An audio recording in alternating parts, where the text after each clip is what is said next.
One of my favorite things to do is to go back and look at, you know, people that I admire, like musicians or actors or athletes, whatever, and go back and look at like their old interviews and stuff.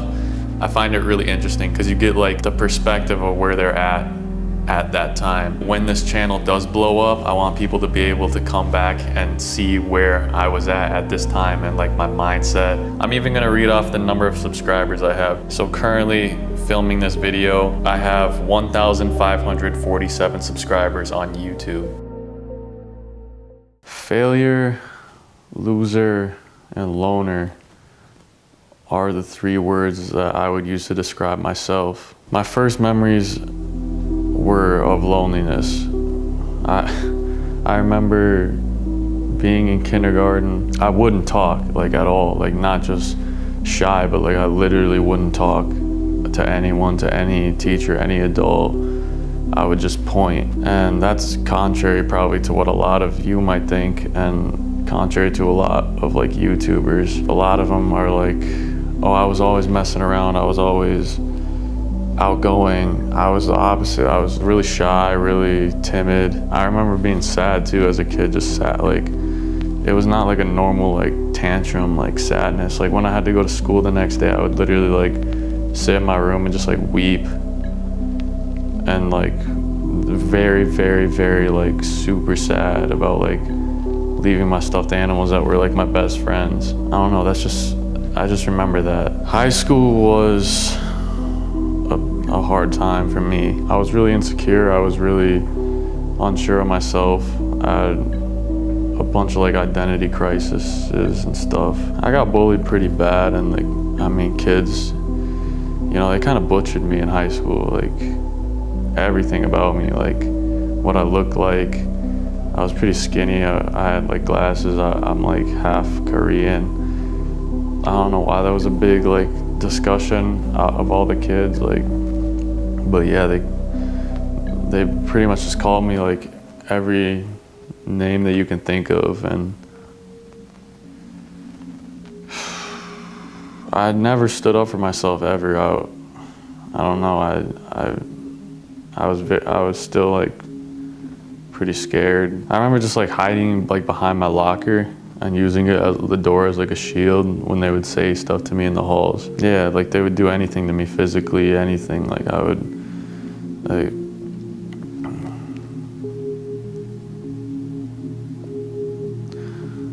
yeah, it was a hard time. My memory's like not super clear all the time, but I remember like always being on the quest to try to find myself, and like I wanted to do something bigger. I always had this thought in the back of my mind that I was gonna show them one day, like you may treat me like this right now, but you'll see one day. I like compromised like who I was too, because I wanted friends. I would literally like not even be myself just because I wanted friends so bad. Like I couldn't buy a friend. I was just so lonely all the time. I wanted friends, and I wanted like that arm around me that just told me like everything was gonna be okay. And I never got that. I just wanted that so bad. I mean, I would watch videos, I would listen to music, watch shows and stuff, and it made me feel okay when I didn't have any friends. I wanted to make people feel like that. I wanted to give people what those artists and those creators and what they gave to me. I was pretty depressed. It all just got pretty overwhelming, especially when you have no one to talk to about it. And it's just like, nobody's listening to me. I tried to take my own life. I don't know how close I got. I don't want to know. I don't want to think about it because I don't want to relive it. But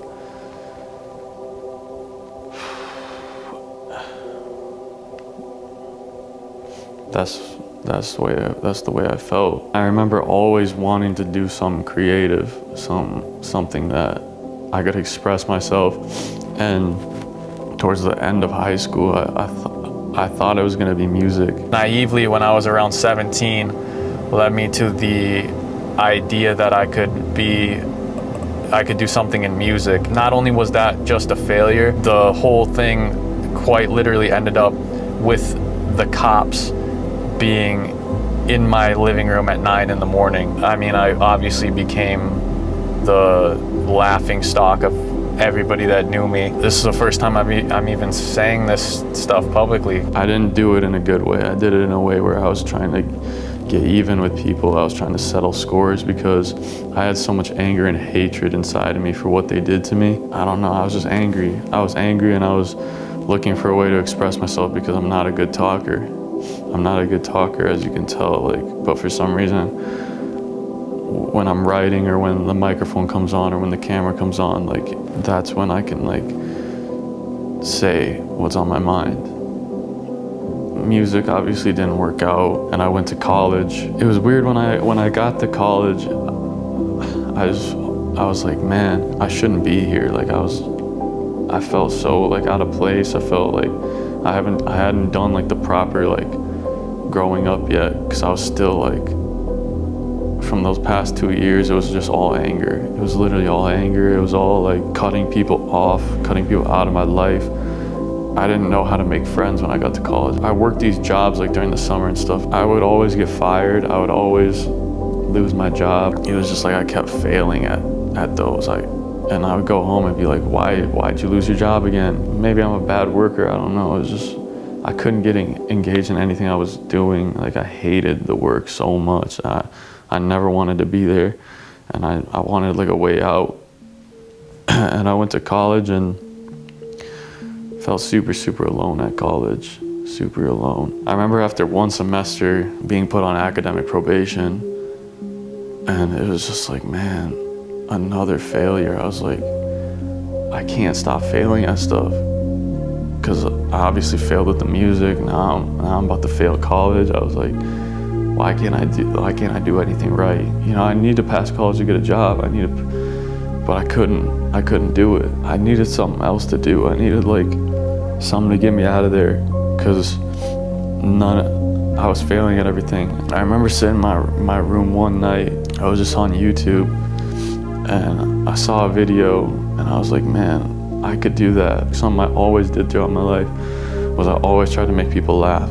And when I look at it now, I think it stems from being younger and being younger and not fitting in, and being scared of all these people around me. And it was if I can make them laugh, then they're not gonna hurt me. And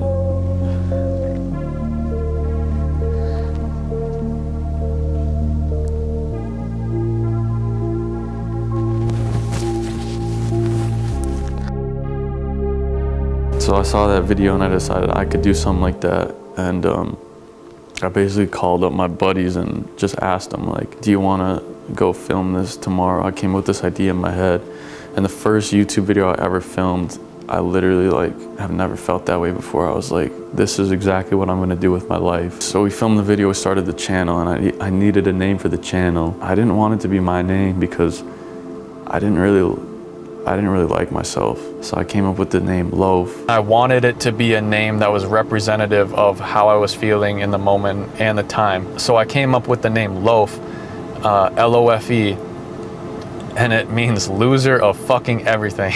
And that's what the name I came up with, because that's how I felt at that moment. I was like, I am a fucking loser at everything, and maybe this one thing I won't be a fucking loser at. And I never tell people what it means when they ask me. I never tell them. To me now, it's it's not a negative thing. It's that's how I felt in that moment. I felt like that, but I was able to turn that into something positive. Loser of fucking everything is a terrible way to think about yourself, but it's the truth. It's the way I thought about myself.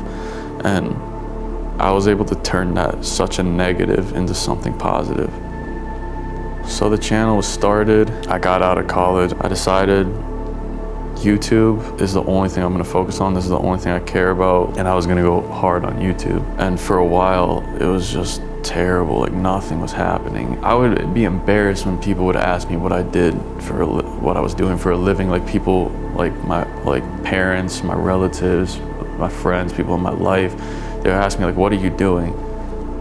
and all my friends were in school, all my friends had jobs, and I was doing YouTube. I was making no money, having no success, and I was very, very scared, to be honest. I remember I had like money saved up because I drove a shuttle bus while I was in college, and that money disappeared very quickly. Like trying to like make YouTube work, I would have to buy stuff for YouTube, buy equipment, buy flights, but like I spent all my money and I pretty much had nothing left. So I would DoorDash and stuff and try to like make enough money to like pay my bills, pay my rent, pay everything, and just keep the dream alive. I just wanted people to try to understand what I was doing, but it was kind of hard to like my parents have never understood like the YouTube thing, and they've never really been like on board with the YouTube thing, and that's probably like the hardest part, because it's just like every kid wants to make their parents proud, you know what I mean? And like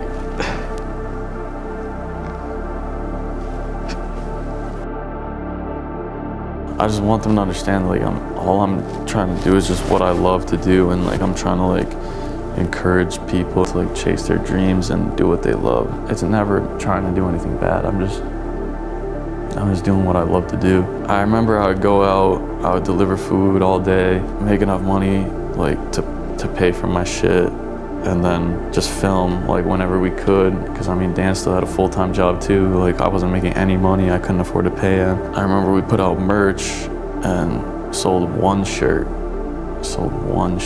it was just like, man, it just scared me, because it was like, am I really about to fail at this too? Yeah, I just remember sitting in my bed, just having such a shitty day and like feeling so bad like about myself, and I felt like I had no one to talk to. I remember I thought about a song that I used to listen to all the time when I was coming up, like in the really early days. My favorite song of all time is Love by Kid Cudi. It's just relatable, because it's like I've had many moments of like loneliness, and even now there's those moments still happen. So he says like in all of the stories the hero gets lonely.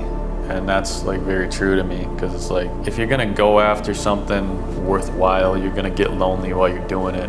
Anything worth going for has those moments. And he says now it's the time, show them what you're made of, so you just gotta keep pushing through it. And I left a comment on it. And from that moment, it was like something like switched in my head, where it was like, all of you might not believe that this is gonna happen. You might not think that this is gonna happen, but I do. I wanted to say thank you for 5,000 subscribers. I feel like the first 5,000 is kind of an important milestone. I'm gonna get that 100K plaque in my hands, mark my words, and then we're gonna get the 1,000,000 plaque. I know we're gonna get it.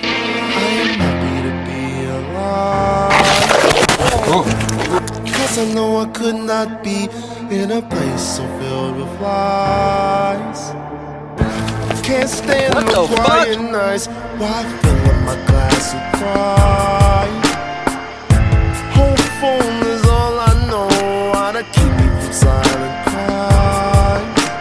Nothing I can say done, running from this pain in my way. You shout out to Low, fighting every day. Why am I this way? I like your song. Nigga trying to maintain. I sit and tell myself, okay, we gotta find another way. DoorDash for Jack. You gotta find another way. Oh, shit. You gotta find another way.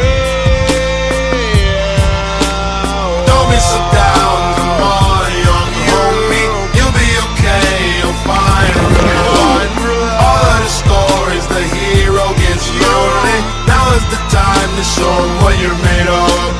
Don't be so down, come on, young homie. You'll be okay, you'll find love.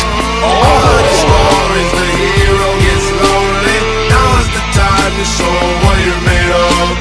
Don't be so down, come on, young homie. You'll be okay, you'll find love. All of the stories, the hero gets lonely. Now is the time to show what you're made of. Don't be so down, come on, young homie. You'll be okay, you'll find love.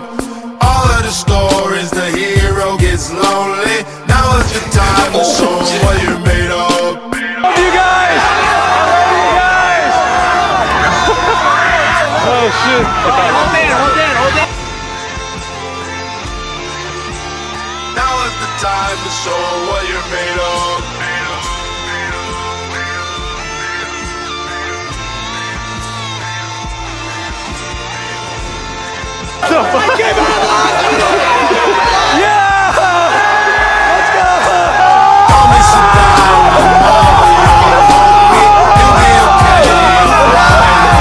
Some love for Dan too.